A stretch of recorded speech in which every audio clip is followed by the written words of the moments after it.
DNA में आज सबसे पहले हम भारत के 14वें राष्ट्रपति रामनाथ कोविंद की बात करेंगे। रामनाथ कोविंद का राष्ट्रपति बनना तो पहले से ही तय था, लेकिन आज नतीजों के बाद उनकी औपचारिक जीत भी हो गई। रामनाथ कोविंद का राष्ट्रपति बनना भारतीय लोकतंत्र की मजबूती को दिखाता है और ये संदेश देता है कि हमारे देश में एक साधारण परिवार का व्यक्ति भी देश के सर्वोच्च पद तक पहुंच सकता है। ऐसा पहली बार हुआ है जब कोई भारतीय जनता पार्टी से जुड़ा हुआ व्यक्ति राष्ट्रपति बन रहा हो। बीजेपी की सरकार में एपीजे अब्दुल कलाम भी वर्ष 2002 में राष्ट्रपति बने थे, लेकिन वो पार्टी से जुड़े हुए नहीं थे बल्कि वैज्ञानिक थे। रामनाथ कोविंद की जीत का विश्लेषण करने से पहले मैं आपको उनका आज का एक महत्वपूर्ण बयान सुनाना चाहता हूं, जो उन्होंने अपनी जीत के बाद दिया। इस बयान को सुनकर आपको एहसास होगा कि रामनाथ कोविंद गरीबी और अभावों के बीच से कितनी लंबी यात्रा करके भारत के राष्ट्रपति के पद तक पहुंचे हैं। आज दिल्ली में सुबह से बारिश हो रही है। बारिश का ये मौसम मुझे बचपन के उन दिनों की याद दिलाता है जब मैं अपने पैतृक गांव में रहा करता था। घर कच्चा था, मिट्टी की दीवारें थी। तेज बारिश के समय फूस की बनी छत पानी रोक नहीं पाती थी।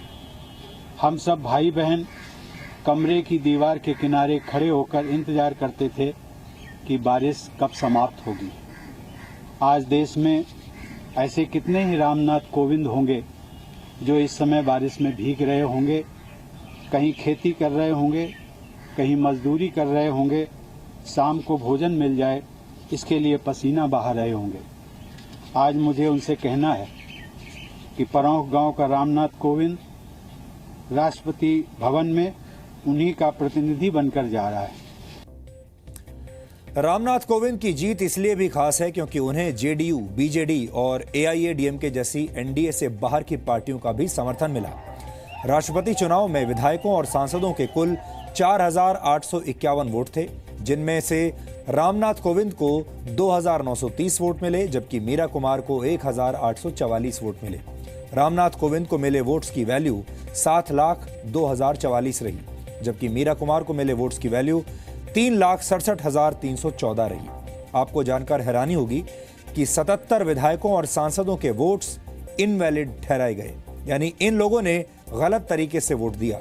ये काफी हैरानी की बात है कि हमारे सांसदों और विधायकों में से बहुत से ऐसे हैं जो सही तरीके से वोट भी नहीं डाल सकते, जबकि राष्ट्रपति चुनाव में बैलेट बॉक्स पर पेन से सिर्फ अंकों में 1 या 2 ही लिखना था, लेकिन कई विधायक और सांसद ये भी नहीं लिख पाए।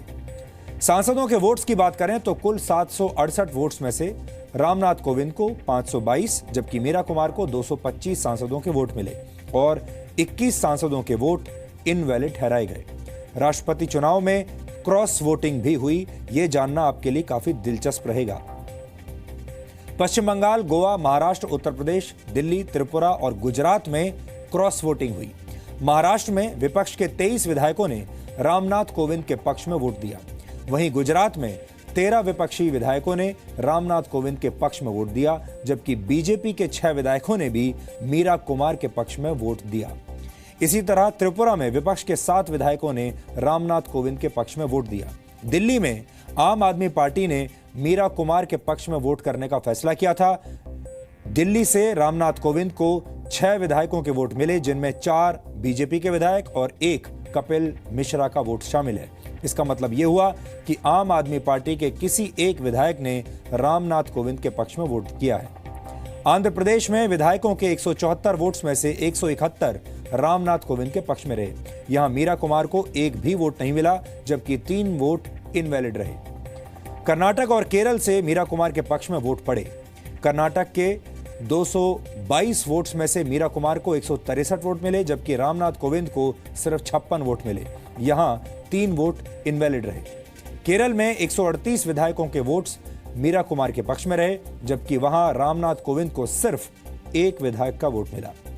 उत्तर प्रदेश की बात करें तो यहां के 402 विधायकों में से 335 के वोट रामनाथ कोविंद को मिले, जबकि मीरा कुमार के पक्ष में सिर्फ 65 विधायकों ने ही मतदान किया। यहां भी 2 वोट्स इनवैलिड थे।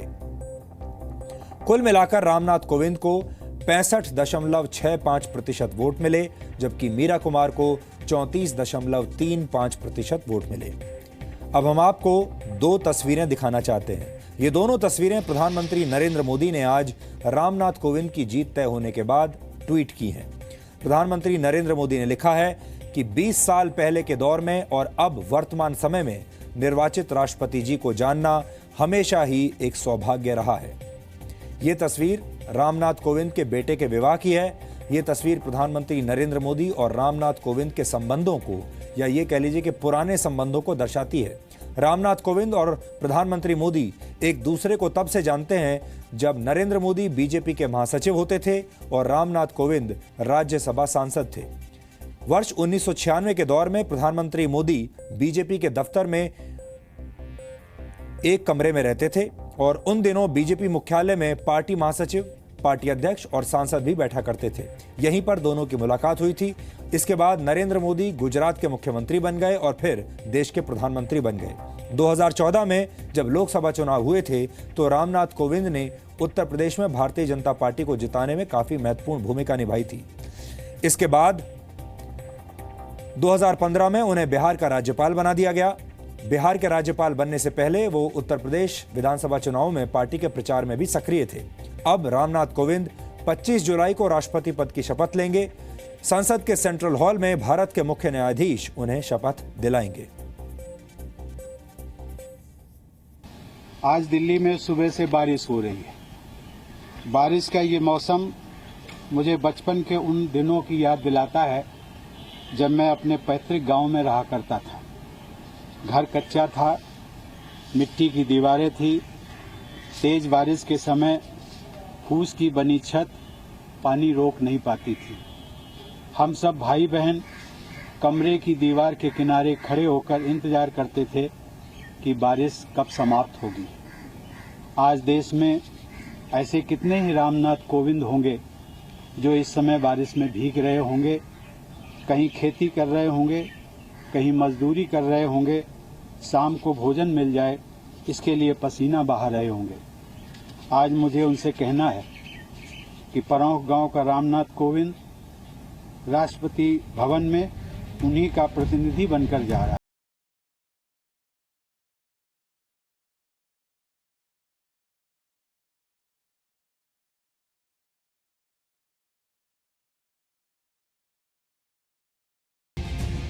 यहां गरीब से गरीब व्यक्ति भी देश के सबसे ऊंचे पद पर पहुंच सकता है।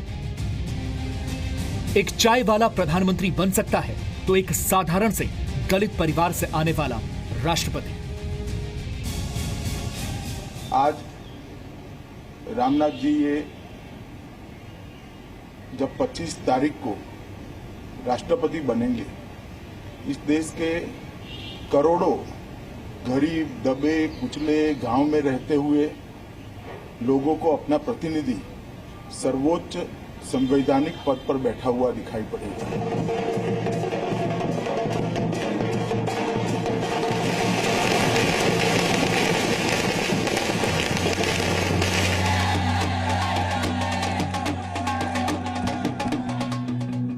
वैसे तो रामनाथ कोविंद की जीत पहले से ही तय थी, लेकिन आज जैसे ही औपचारिक ऐलान हुआ, दिल्ली से लेकर कानपुर तक जश्न शुरू हो गया। कानपुर देहात के जिस गांव में कोविंद पैदा हुए थे, जहां उनका बचपन बीता था, वहां जश्न का माहौल है।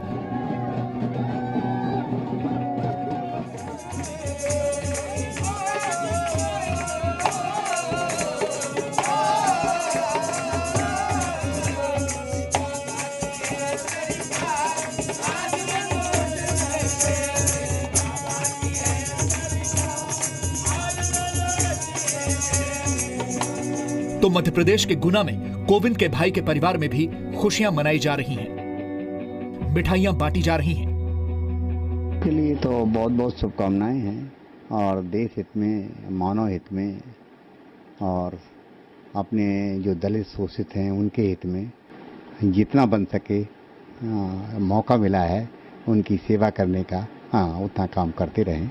हमारे लिए ये कि आज बड़ा खुशी का दिन है और हमारी बेहद खुशी, हमारे गांव की सबको खुशी है। और आज हमारे सभी बच्चे हमारे उन्हीं की खुशी में गाना गा रहे, पटाखे छुटा रहे, बैंड बाजा ला रहे हैं। कच्चे मकानों में रहकर गरीबी में बचपन गुजारने और जीवन में संघर्षों के साथ आगे बढ़ने वाले कोविंद ने कानपुर देहात से रायसीना हिल पहुंचने तक एक लंबा सफर तय किया है। कोविंद के पिता घर में ही एक छोटी सी दुकान चलाते थे और दुकान ही उनकी आय का एकमात्र जरिया था। जब कोविंद 5 साल के थे तब उनके घर में आग लग गई और उसी हादसे में उनकी मां गुजर गई थी।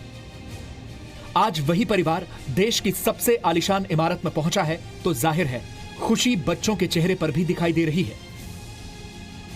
बहुत अच्छा लग रहा है। It's a proud moment for our family and we all are very happy. Governor भी अपने आप में एक बहुत बड़ी पोस्ट है। वहाँ तक पहुँचने के बाद में हमने कभी नहीं सोचा था कि अगला पड़ाव ये होगा। पापा ने एक स्टेटमेंट दिया था जब वो पटना से आ रहे थे कि let's take it as a responsibility, so that is his true nature. उन्होंने रिस्पॉन्सिबिलिटी की तरह से ही लिया है और अभी भी उसी तरह से कर रहे हैं। हाँ जी, बहुत बड़ी रिस्पॉन्सिबिलिटी होती है। और क्या आपने पूछा कि क्या करेंगे, वो कुछ बात हुई उनसे इस बारे में? नहीं, कभी नहीं पूछा आपने? नहीं। मैंने बस उनको कंग्रेचुलेशंस बोला और बोला कि दादू कंग्रेचुलेशंस। बुरी तरह से राष्ट्रपति चुनाव हारी विपक्ष की प्रत्याशी मीरा कुमार ने भी कोविंद को बधाई दी। मैं सम्मानीय कोविंद जी को बधाई देती हूँ। जिस विचारधारा की लड़ाई लड़ने के लिए मैं इस चुनाव में शामिल हुई थी, वो आज 20 जुलाई 2017 को समाप्त नहीं हुई है। विचारधारा और मूल्यों की ये लड़ाई जारी रहेगी। सरकार के मंत्रियों की तरफ से भी रामनाथ कोविंद को राष्ट्रपति चुने जाने पर बधाइयां मिल रही हैं।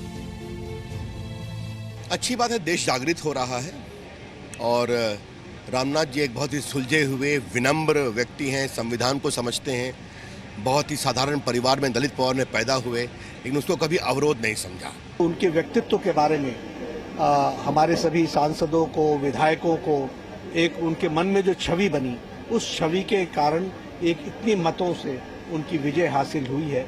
मैं आज के दिन उनको शुभकामनाएं और बधाई देता हूं। पीड़ित समाज का प्रतिनिधित्व करने वाला व्यक्ति आज देश का राष्ट्रपति बना है।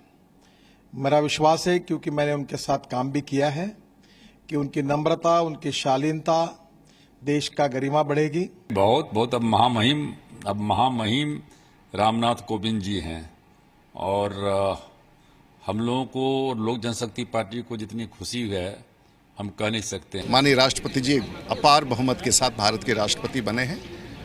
सभी मतदाताओं की तरफ से, भारत के 125 करोड़ की जनता की तरफ से उनको बधाई। अब वो पक्ष विपक्ष ये सब कोई विषय नहीं, अब वो भारत के राष्ट्रपति हैं। कोविंद की जीत के साथ ये भी चर्चा शुरू हो गई है कि क्या ये 2019 की पटकथा लिखी जा रही है, क्योंकि पश्चिम बंगाल, दिल्ली, गोवा, महाराष्ट्र, उत्तर प्रदेश, त्रिपुरा और गुजरात समेत कई राज्यों से रामनाथ कोविंद के पक्ष में क्रॉस वोटिंग हुई।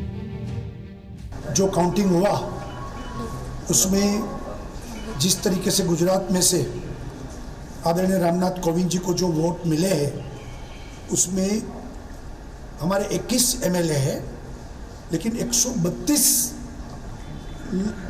मूल्य का वोट मिला है। इसका मतलब यह है कि 11 ज्यादा हमें वोट मिले हैं एमएलए का, हमें ज्यादा वोट मिला, ये हकीकत है। मतदान हुआ है वो बिल्कुल डेमोक्रेटिक प्रोसेस और डेमोक्रेसी की जो मान्यताएं हैं उसके अनुसार हुआ। सब चीज़ को हम लोग देखेंगे कि कहाँ किस पार्टी के लोगों ने अगर ऐसा किया है तो क्यों किया है। और मैं समझता हूँ कि बहुत ही दुखद है कि अगर सांसद और विधायक भी अगर वोट देने की प्रक्रिया को नहीं समझ पाते हैं तो आम आदमी पर उसका क्या असर पड़ेगा, तो बहुत दुख की बात है। हालांकि विपक्ष में ऐसे भी आशावान नेता हैं जो इस हार में भी अपने लिए कुछ अच्छा खोज रहे हैं। 2019 में अगर यही 17 दलों का गठबंधन रह गया तो भारतीय जनता पार्टी जो पिछले चुनाव में 31.8% वोट पाकर जीती थी और इन 17 दलों को लगभग 60% वोट मिला था, तो आने वाले 2019 के चुनाव में भारतीय जनता पार्टी का अता पता नहीं लगेगा, साफ हो जाएगा। कुल मिलाकर 71 साल के कोविंद का राष्ट्रपति भवन तक पहुंचना देश में लोकतंत्र की जड़ों की गहराइयों को परिभाषित करता है। ब्यूरो रिपोर्ट, जी मीडिया।